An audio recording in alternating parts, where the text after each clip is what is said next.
Guess who is back? It is your girl, India. I don't even know what my intro was. I don't know what I said in previous videos, but as always, I see y'all 34 people still rocking with me, and I appreciate that, really, like, because sometimes I'll be like, I ain't about to keep subscribing to somebody and they ain't posting nothing, but you know, as promised, I am committed to the journey. I just needed to take a little break, figure my life out. I don't even know what the last video was, but I feel like we talked about, me working a normal job and graduating with my master's degree and all of that. So, of course, that was a year ago almost. And so I'm here with just an update. So first things first is I tried to stay at my job. I was working for an insurance company already. It was a pharmacy, but it merged with an insurance company. So the bigger umbrella was that of the insurance company. And I'm like, wow, they have social work jobs here. It was just like so many things. Patient liaison. They had things with virtual like substance use. They had like a whole lot of programs under the insurance side of the umbrella. So I applied probably from like January before I graduated in 2023 all the way into probably like June. And I would get either rejected straight out the gate and they would tell me I didn't have the qualifications, although I was overly qualified for a lot of the roles, meaning it might ask for a bachelor's degree and a year in substance use. And at that time, I was finishing my master's degree, and I had that year of my practicum experience in substance use. So that should have been fine. Like, they would reject me without talking to me, or we would have an interview and they would be like, well, we went with another candidate. And it really worked my nerves because on the pharmacy side, like the company that they acquired, I had put in work over there for 17 and a half years doing accounts receivable. And I just kind of felt like all the merits, all the accolades, all the awards that I got just doing my normal job should have made my resume internally look that much better for the insurance side of it with the social work background and degree. And then besides, what company, encourages you to go back to school? I did get like tuition reimbursement a couple times. So like they invested in my career, and for that I'm grateful. They invested in my education, I should say. And for that I'm grateful. But then it's like, who doesn't want to return on the investment and hire somebody that has already proven themselves to the company? So it's okay. I don't go where I'm tolerated. I go where I'm celebrated. So I just started putting out applications, and I knew, I was like, okay, coming up in August of 2023, I am going to definitely switch gears and go into social work, because although my job was great and it afforded me the lifestyle that I wanted, it wasn't what I went to school for. And it's nothing worse than that. When the student loans began to hit, which for me at that time, it would have been like December, student loans started to hit, and you working at a job that didn't even, don't even matter. It didn't have nothing to do with my degree. I didn't need a degree to get it, so I knew I had to make the switch. So anyway, I started just looking for jobs. A couple of people hit me up right away, like in the substance use field, because that was like, where my field placement and stuff was. And a couple of people hit me up like at a hospital. The hospital was a little harder to, kind of get those interviews and things like that. But I mean, they did come over time. It's just when it happened, it kind of really wasn't what I was interested in. Meaning I might have applied for, just say, I don't know, a social work position in the children's hospital. I'm just gonna make something up, like the neonatal unit. And then they might have been like, well, that position is filled, but we do have something in the psych ward. You know what I mean? Like that kind of thing. So, it wasn't for me. And then the substance use part, it was like, I thought about it. I'm like, that environment it's really not for me. I mean, I like the work that I was able to do with the patients, but a lot of these substance use facilities and, just clinics in the area, like, I mean, some of them are not like the cleanest. Some of them carry odors. Sometimes the patients are it's draining really quick. Like, I learned that in my internship. And then I'm not interested, or at the time anyway, like, I just wasn't interested in doing group therapy and, running group and then doing like walk-in assessments. And it was just like a never-ending train. Like, I remember our supervisor for our field supervisor and like some of her colleagues, like, I mean, you're scarfing down lunch trying to, get the next assessment. And, people were struggling taking days off because, well, this Friday is like our most popular walk-in day. So we can only let so many people off. And I just remember, like, I don't want that kind of job. I just don't want to feel like that. I don't want to feel like, I'm trying to scarf down my food, or, everybody in there is agitated because of one thing or another. So saying that to say, I was like, you know what, let me think about this. I don't think that's what I want to do. So long story short, I ended up applying to a company that I didn't even know what it was. I only remember seeing the name because oddly enough, the building was across the street from where I had worked at for 17 and a half years. So I'm like, I don't even know what they do. But then when I read the description, it just kind of sounded like, a medical social worker that, worked with dialysis patients, helping them through their psychosocial, things and all of that.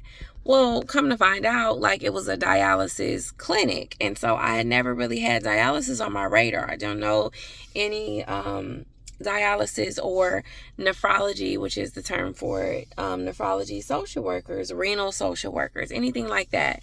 So I applied, and when I tell you, it was like instantaneous. Like, they were on my phone with the recruiter. No, I'm sorry. They send you. Yeah, it was a recruiter. Recruiter called probably like an hour after I did the application.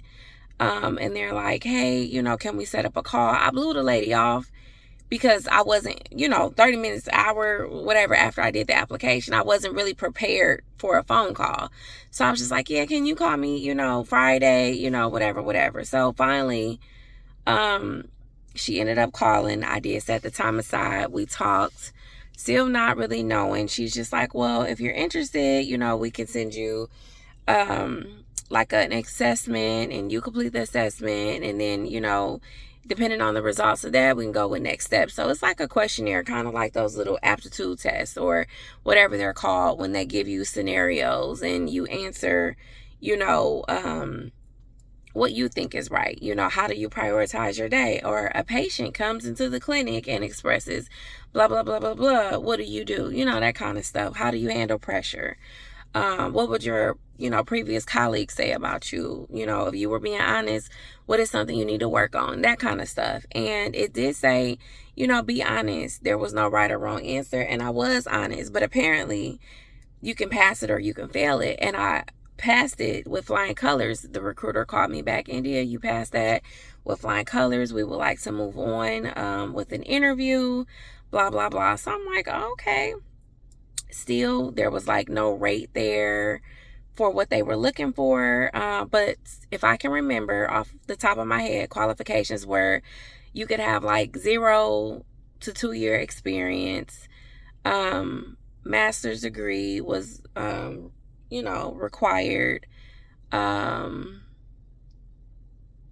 that was kind of pretty much the two main things, right? So anyway, I do the interview, and it's the regional manager, not the hiring manager for the position of that team, but she was out. So it was the regional, like her boss's boss, and like 2 other people. So it was like a panel, and you get on the Zoom. I get on the Zoom, and they say, well, full disclosure, we had some movement internally, and another social worker who lives in that area applied to take that position because it's closer to home.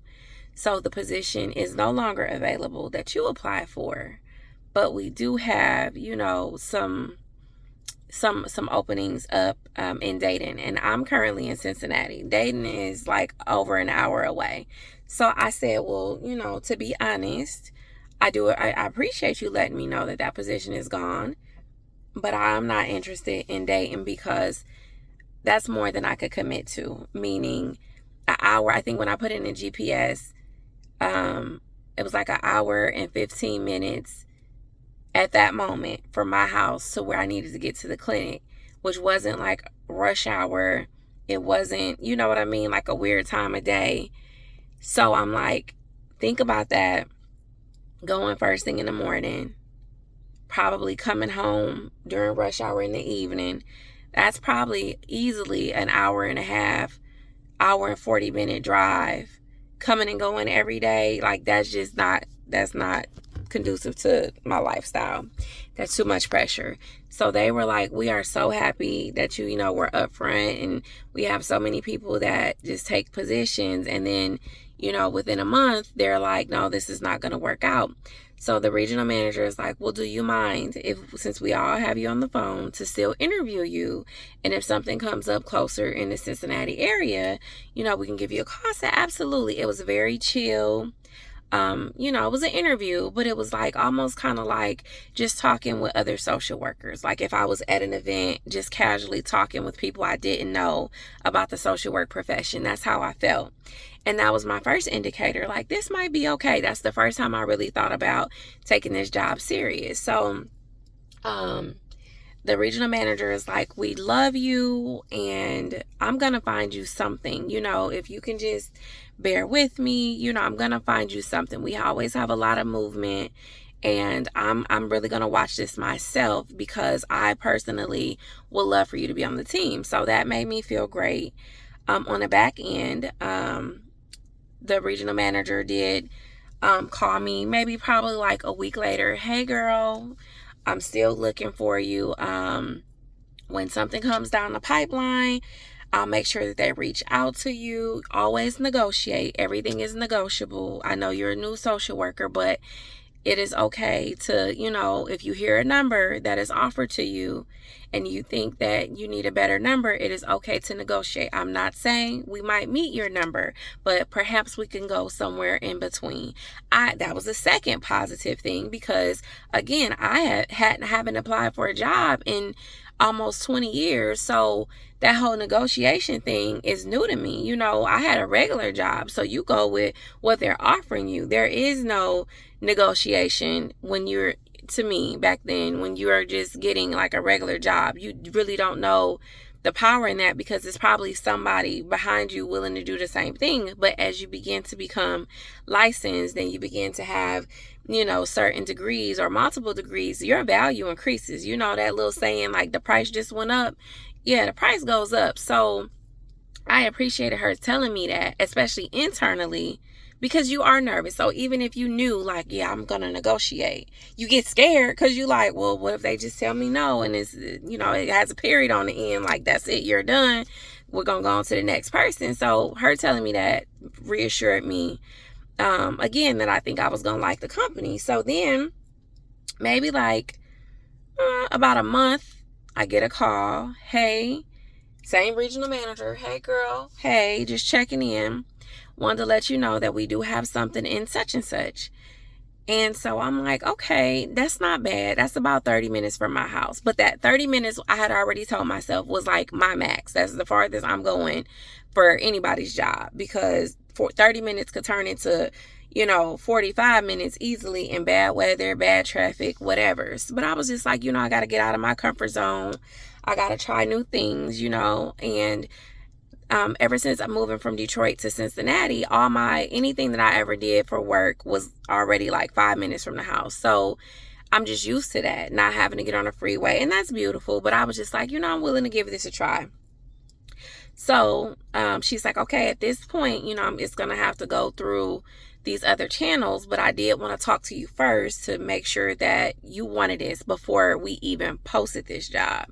So I'm like, absolutely. So then from there, someone else called and they're like, hey, this is the job. It's not 40 hours a week. It's only 34 hours a week.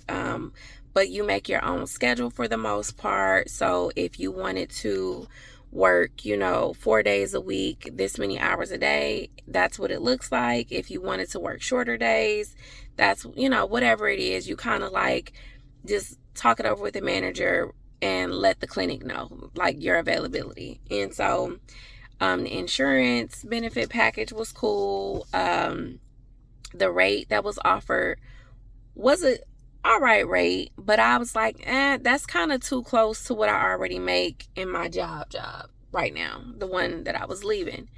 So I threw out a bigger number. Like my median start number was for me like what I wanted in a job. I knew I was like, I'm not gonna start no less than X, Y, and Z. So that's the number that I threw out.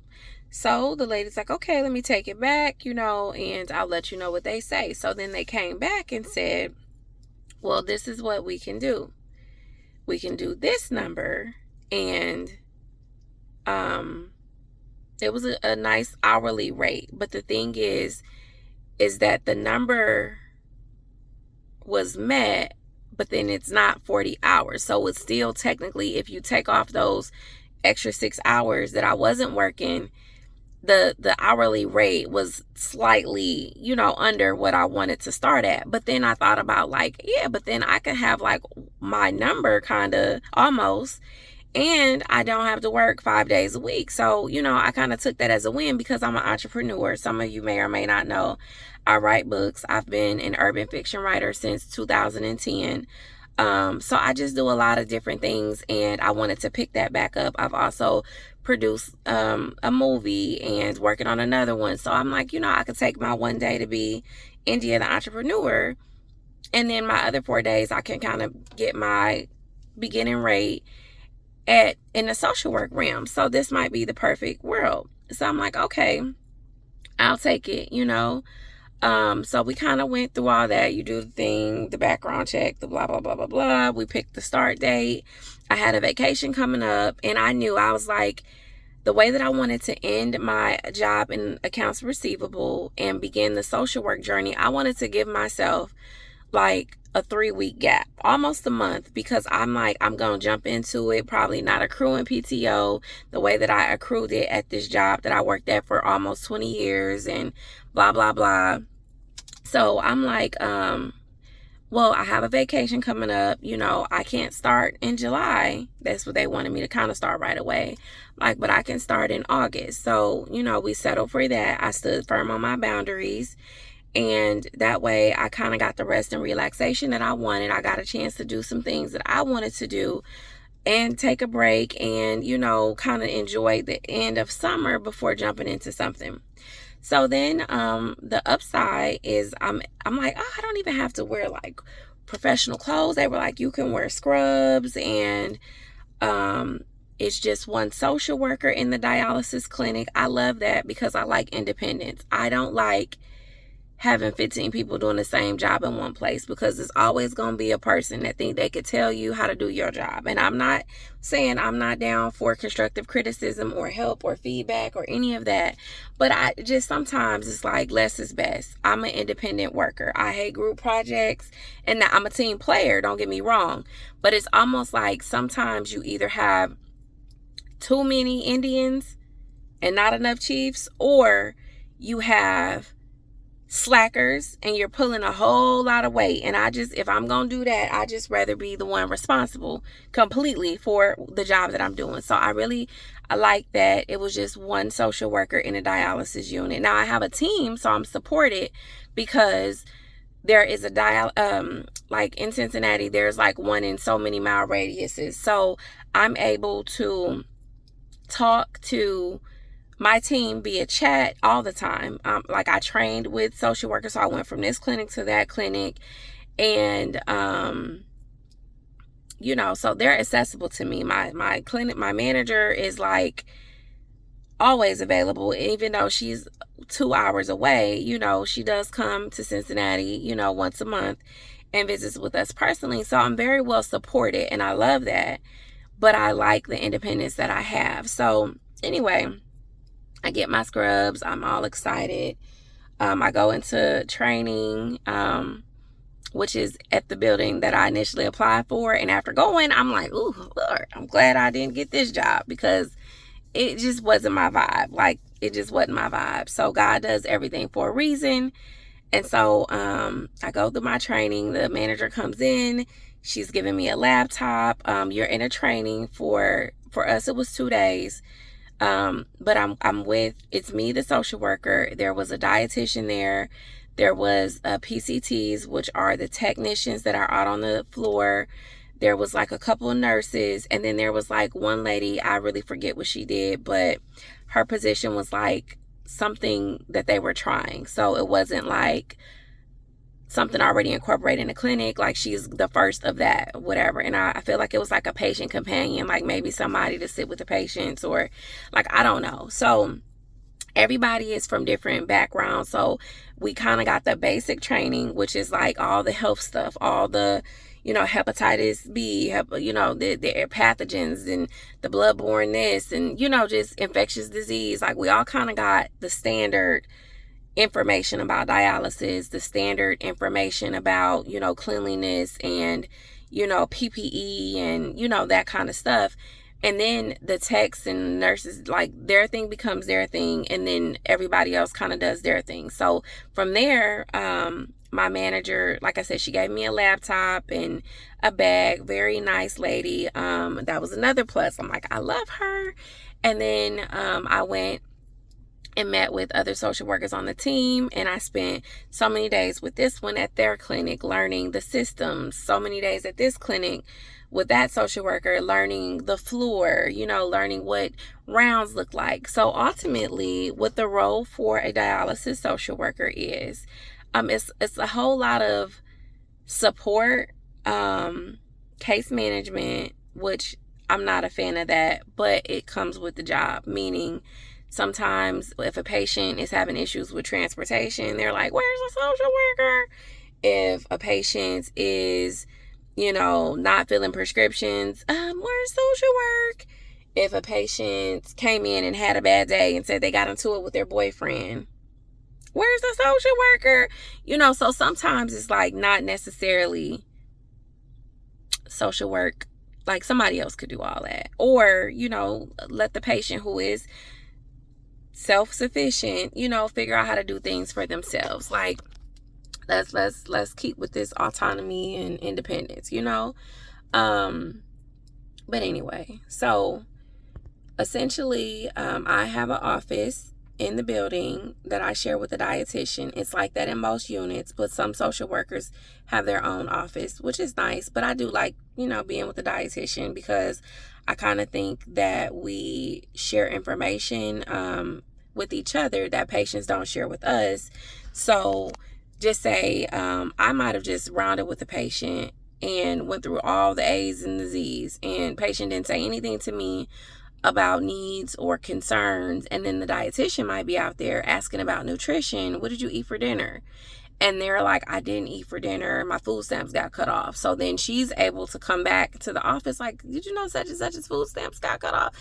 Stuff like that. Like, I don't know why, but they share information with who they want to share information with, and then, it trickles down to the social worker, but then the social worker is pulled into stuff that doesn't matter. So anyway, I was saying that to say I share my office with a dietitian. We have home therapy, meaning dialysis patients that run therapy at home. They're dialysis at home. And then I have in-center patients. My census is probably somewhere about 115. If I had to guess, it's probably about, I don't know. Sometimes it fluctuates because of mortality, but there's maybe like 80 something. I don't know, my census might be lower than that, 100 and something. There might be about 80 something in-center patients right now, and maybe like 30 something home patients. So we do monthly rounds with the doctors in the IDT. So that's usually once a month when the nephrologist comes. It's the nephrologist, the social worker, the dietitian, and the nurse. We all round and see the patient. The doctor, of course, is the doctor. He's doing doctor stuff.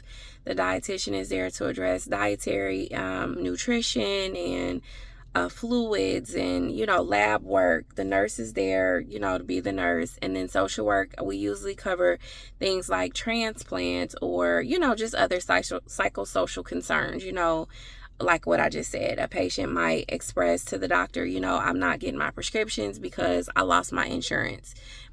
Even though we have insurance coordinators, the social work is going to take that information and funnel it over to the insurance coordinator, who's in the building probably like a couple times a month. But they cover multiple clinics, so they're typically always on the go. The social workers go out, they meet with the new patients, introduces themselves and, just kind of help them adjust to dialysis with support and, just identifying who they have as family and, just all of that stuff. Get to know the patients. I'm also there we talk about mistreatments a lot. That's pretty big in dialysis. So I have like a lot of initiatives and things that I kind of like do on my own that I help with. And my company backs me. There are some, pros and cons to every job. And I think I'm going to do a very detailed video about nephrology social work. I just have to collect my thoughts and get all that together. But saying that to say, this is almost 30 minutes and I just wanted to, tell you guys, hey, I see the comments. Thank y'all for checking in on me. Thank y'all for asking me for updates. And I promise I want to get better. Like, I'm going to get better. That is what I'm going to do. I'm finally getting settled in my life. And I feel like I am at a place and point where I can consistently, keep making videos. Now, I don't know if all my videos are going to be just social work stuff, because I do want to grow the channel so that I can see some type of residual benefit from YouTube. So, share this with your friends, share this with your colleagues, maybe whatever I say, somebody will find beneficial. But I do know the next video for sure is going to be what is a nephrology social worker, just because I had never heard of that in my life. And it's actually a pretty good field. It's kind of demanding, but it all depends on the day. So I will give y'all the lowdown. I'll give y'all the tea in the next video. Like, comment, subscribe, share the video. Let's grow the channel. We've been holding strong in the 30s forever. Like, this year, before we end the year, I want to try to have at least 500 on this page. Like, I don't know. I haven't checked for social work content in a while, but I think it's still few far and in between. So hopefully we can grow the channel and we can, share the love. All right, y'all. I hope y'all have a good day. I'm getting ready to go to work. Bye.